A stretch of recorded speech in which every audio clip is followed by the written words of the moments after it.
Hola Ale, bienvenida. Bueno, bienvenida de vuelta en realidad. De vuelta. Sí, Doblemente. doblemente hoy.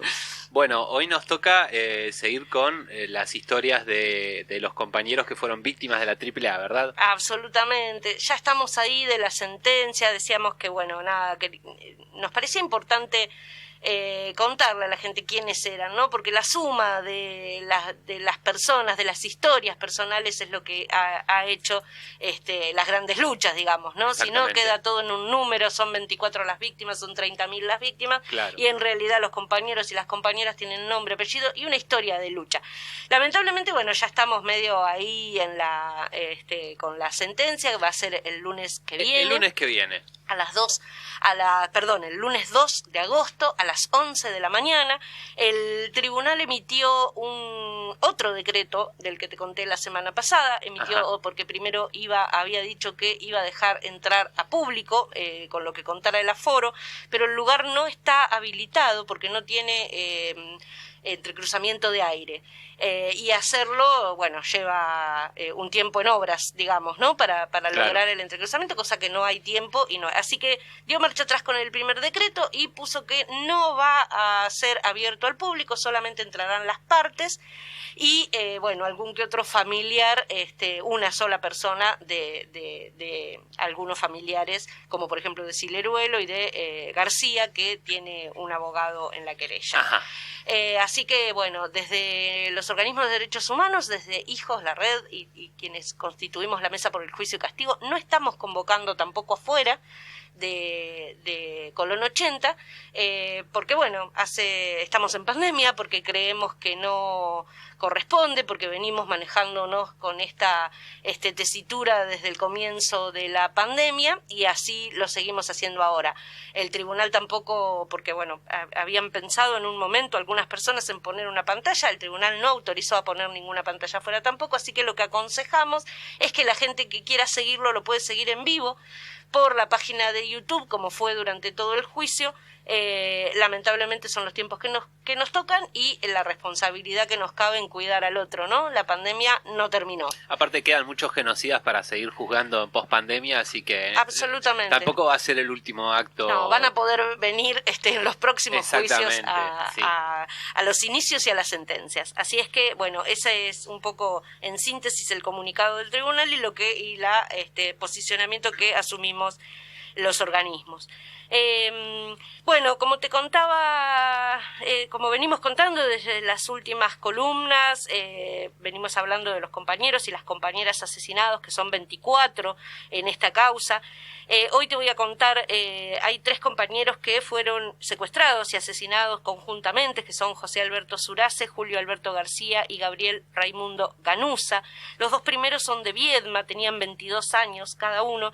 Los 3 eran militantes de la JUP, de la Juventud Universitaria Peronista, y fueron secuestrados de Zapiola al 600, de una pensión donde vivían los 3 juntos en Zapiola al 600. Durante el juicio pudo saberse que los compañeros habían sido fichados por los servicios de inteligencia, ¿no? Toda la documentación que la Fiscalía aportó durante el juicio demostró que los compañeros habían sido seguidos y fichados por los servicios de inteligencia, y esto había llevado, la persecución justamente de las patotas había llevado a que los chicos, cuando terminara el año, ellos fueron secuestrados la madrugada del 6 de diciembre de 1975 por un grupo de entre 5 personas de civil, armadas, como siempre hacían, ¿no? Las patotas, en 2 autos.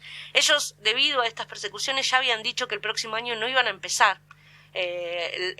Iban a hacer un parate en la carrera, que estudiaban geología. Iban a hacer un parate en la carrera porque la verdad es que tenían miedo, ya les habían dicho a la familia que tenían miedo de lo que estaba pasando en Bahía Blanca. Terminaban el año, rendían algunas finales y se quedaban los chicos de Viedma en su casa y no iban a seguir. Bueno, no les dieron tiempo la patota y fueron asesinados los 3. Sus cuerpos aparecieron a la ruta de la Vera 35, en las inmediaciones de Villa Iris. Bueno, como todos, con signos de haber sido torturados, las cabezas cubiertas y numerosos impactos de balas y ametralladoras. Otro de los casos que te traigo hoy es el de, bueno, este también es bastante conocido, como cuando te conté el de Guato, el de Luis Jesús el Negrito García. Era trabajador, tenía apenas 18 años, era militante del Partido Revolucionario de los Trabajadores y del Frente Antiimperialista por el Socialismo. También era delegado de obra. Hay un lineamiento de muchos de los compañeros que fueron asesinados, que trabajaban en lo que era la construcción del polo petroquímico. Eso quedó muy expuesto, me parece importante resaltar, ¿no? Ahora después te voy a contar 2 o 3 personas más. Bien. Que quedó muy expuesto de cómo esas empresas marcaban y señalaban a los compañeros, sobre todo que eran delegados de obra y delegados de las empresas donde trabajaban, y sugestivamente justamente eran los que eran secuestrados y asesinados, ¿no? El Negrito era uno de ellos, era delegado de la obra. Él trabajaba en una empresa de techín, McKean, algo así, la empresa no me la acuerdo ahora, no la encuentro, pero bueno, trabajaba, pertenecía a Techín la obra. Una característica de lo del Negrito García muy importante, ¿no? Más allá de la frondosa documentación, como te contaba recién, de los servicios de inteligencia, de que era perseguido, 18 años tenía, pero era un cuadro el chico, ¿no? El muchacho.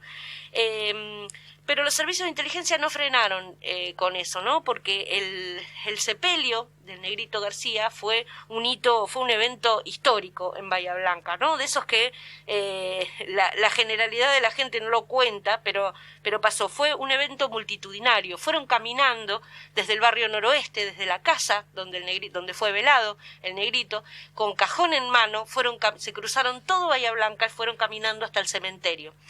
En ese trayecto se unieron absolutamente todas las organizaciones políticas y sociales de Bahía Blanca, ¿no? Fue una cosa muy impactante y muy importante de ese momento. Ahí no había, o sea, estaban todas las banderas, de izquierda, del peronismo, estaban absolutamente todas. Porque bueno, los compañeros y las compañeras habían tomado dimensión de la gravedad con que se venía esto, ¿no? El Negrito lo asesinan el 22 de septiembre del 74, fue uno de los primeros casos de esta tanda que se juzgó acá, el primero, porque hay otro que es de enero del 74, pero no entró en este juicio. Bueno, los compañeros ahí, ¿no? Cuando fue lo del Negrito, tomaron conciencia todos en Sí. su totalidad de lo que había pasado. ¿Qué hizo los servicios? Aprovecharon por supuesto, Esa movilización para hacer fichaje. Para hacer fichaje. Claro. Y muchísimos compañeros, se demostró en la documentación que presentó la Fiscalía, que los fichaban con nombre y apellido, ¿no? Porque eran conocidos. Y muchos, la mayoría de esos que llegaron a la DIPA con nombre y apellido fueron luego, durante la dictadura o por la AAA, desaparecidos o asesinados. Así que usaron el velorio, el sepelio del Negrito García para fichar gente que luego, posteriormente, fue desaparecida también. Por ahí eso me parecía importante remarcarlo. Luego, acá vienen 2 compañeros más, José Manuel González y Manuel Santiago García, que justamente los dos trabajaban para Techín también, la empresa McKean Techín, ¿no? En construcción. Ambos trabajaban en la construcción del polo petroquímico, y esto era un poco lo que te quería contar, ¿no? Que en el juicio de la AAA quedó absolutamente claro cómo esta banda paraestatal persiguió, atacó y asesinó fundamentalmente a obreros que registraban militancia política y gremial y que eran parte de las obras en construcción del polo petroquímico, ¿no? Cuya mayoría de empresas tenían capitales transnacionales, ¿no? No eran capitales argentinos, sino de empresas transnacionales que se estaban instalando el neoliberalismo con esas empresas transnacionales. La empresa McKean Techín, dedicada a la construcción del complejo petroquímico en la ciudad, tenía como empleados a muchas de las víctimas y perseguidas, y esto, bueno, como dejó en claro la Fiscalía, lejos de ser una casualidad, marcó la impronta voluntad económica, el interés de los poderes fácticos económicos de ese momento en llevar adelante esta acción represiva de disciplinamiento, fundamentalmente con quienes se encontraban comprometidos con los sindicatos o desde el reclamo. Hago un enclave con lo que hablábamos con Roxana en el bloque anterior, ¿no? Bueno, que hayan asesinado desde una empresa no transnacional, pero sí desde la empresa de la nueva provincia, justamente a los obreros que reclamaban por mejoras salariales, por un mejor sueldo. Bueno, no fue casualidad, esa fue la continuación. Acá tenemos un hilo conductor desde por cómo y con quiénes actuaba la AAA y con quiénes actuó después la dictadura genocida, ¿no? No hay ninguna separación, eran la misma, el mismo método y la misma. Bueno, luego quería traerte una persona que la verdad que en el transcurso del juicio uno iba descubriendo a los militantes, ¿no?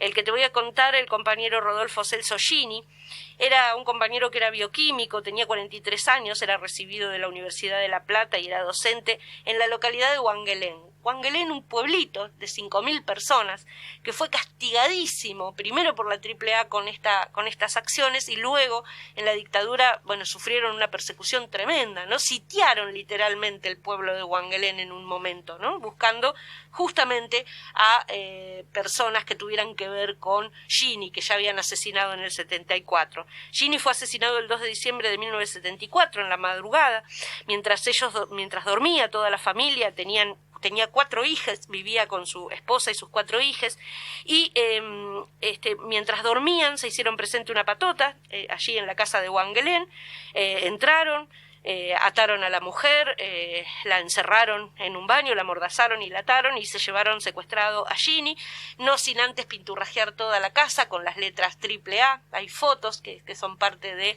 la inspección ocular que se hizo en ese momento, tenemos fotos que andan circulando por las redes, todas las paredes, los muebles, veladores, todo con la inscripción AAA, ¿no? Y bueno, y se lo llevaron. El cuerpo apareció de Gini a la ladera de la ruta que va desde Huanguelén a Coronel Suárez, a unos 6 kilómetros de Suárez. Se encontraba maniatado, amordazado, con rastros de haber sido torturado y acribillado con más de 16 disparos de armas de fuego, ¿no? Hay testigos que esa noche escucharon la balacera y, bueno, al otro día supieron de qué se trataba, ¿no? Gini era una persona muy particular, su hijo lo definió como un americanista, como una persona que con un gran sentido de la justicia social, ¿no? En un momento anda también, que es una joya eso, anda una carta que Gini era parte del Rotary Club de Huanguelén, y en un momento les manda la renuncia. Y como todos se conocían, porque eran amigos y eran compañeros, entonces le manda una carta y se apersona con la carta y les dice por qué renunciaba. Resulta que el Rotary había condecorado al asesino del Che Guevara, ¿no? Y eso fue el detonante. Él ya venía criticando un montón de acciones, pero cuando el Rotary Club condecora al asesino del Che Guevara, él manda esa carta. La verdad que la carta no da para estos tiempos, obviamente, de radiales, pero la carta es una joya lo que despliega en esa carta, ¿no? El sentido, sobre todo latinoamericanista, que tenía de la unión y de la libertad de los pueblos de Latinoamérica. Es una clase de historia la carta de Gini, ¿no? Que amablemente su hijo nos la pasó y bueno, desde hijos la tenemos y la hemos publicado en el Ágora cuando hicimos la cobertura de la declaración de su hijo en la causa. Así es que bueno, era un gran intelectual, además de una persona muy querida. No fue casual su asesinato, obviamente, igual que el resto de las 24 víctimas. Y me queda, porque quedan muy poquitos minutos, Juan, y así que ¿sabés qué voy a hacer? Voy a decir los nombres de los compañeros que quedan, porque ya para la otra sí. Cosa ya tenemos la sentencia. Seguramente estemos hablando de la sentencia, exacto, de lo que dejó y de lo que viene también. Los compañeros que nos restan rescatar, aunque sea los vamos a nombrar, ¿no? Son Mario Oscar Goldberg, que tenía 31 años y era trabajador de LU2, era locutor en LU2, locutor y periodista deportivo, asesinado. Fue asesinado también en la misma noche Nélida Esther Giorzo, también periodista, trabajadora de prensa, y Vita Hugo Alberto Vita. Los tres fueron encontrados en el mismo lugar, en el paraje Landa, en la ruta 35, asesinados con las mismas características que el resto de las víctimas. Mendivil de Ponte, María Isabel era... quizás sea paradójicamente la única persona que no era militante directa. Su compañero, Roberto, creo que era el nombre, Roberto Ponte, era militante de la JTP, de la Juventud Trabajadora Peronista, y buscando a él, que no estaba, se la llevan a ella, la torturan salvajemente y la asesinan. Carlos Nakadankare también fue asesinado con apenas 21 años, era estudiante de ingeniería en la UNS, salió de una reunión, fue secuestrado y fue asesinado, y apareció su cuerpo en una zona despoblada de Bahía Blanca. Víctor Eduardo Oliva Troncoso tenía 23 años, era chileno, exiliado desde Chile, huyó desde Chile por la dictadura de Pinochet, y aquí fue asesinado por la AAA el 2 de julio de 1975. Alberto Mario Pojomowski era militante del PC, tenía 31 años y fue atacado la noche del 29 de junio del 75 mientras iba en su automóvil con su esposa. Su esposa fue testigo de su asesinato. Por último, Salvador Julio Trujillo era también trabajador obrero textil en la Lanera San Blas, también era delegado y también estaba en claro enfrentamiento con la patronal por mejoras salariales, y ese es el hilo conductor, ¿no?, de todos los compañeros, sobre todo los obreros y los estudiantes. Bueno, no fue ninguno asesinado de casualidad, siguieron el mismo hilo conductor que después iba a tener la dictadura genocida, que era sacarse de encima a toda la gente que les molestaba, ¿no? Los que reclamaban, los que pedían por mejoras salariales, por mejoras estudiantiles, bueno, todo aquel que tenía un compromiso social con el país, ¿no? Con su entorno, con sus compañeros y compañeras, y también con el país, ¿no? Bueno, con esto terminamos el listado de los 24, no quería dejar de nombrarlos a todos, quería que estén todos y cada uno porque todos se lo merecen, y esperemos que la semana que viene podamos decir, bueno, qué buena sentencia que hemos tenido. Tengo una íntima convicción que así será, y espero que no equivocarme. Comparto esa sensación, y recordamos, esto va a ser el lunes 2 de agosto a partir de las 10 de la mañana, ¿verdad? A las 11. A partir de las 11 está reclamado y se puede ver por la página de audiovisuales de la UNS. Audiovisuales UNS, exactamente, en YouTube. Como están colgadas todas las audiencias de este juicio, de este particular juicio que vivimos en pandemia, y la sentencia también va a ser por ahí. Bien.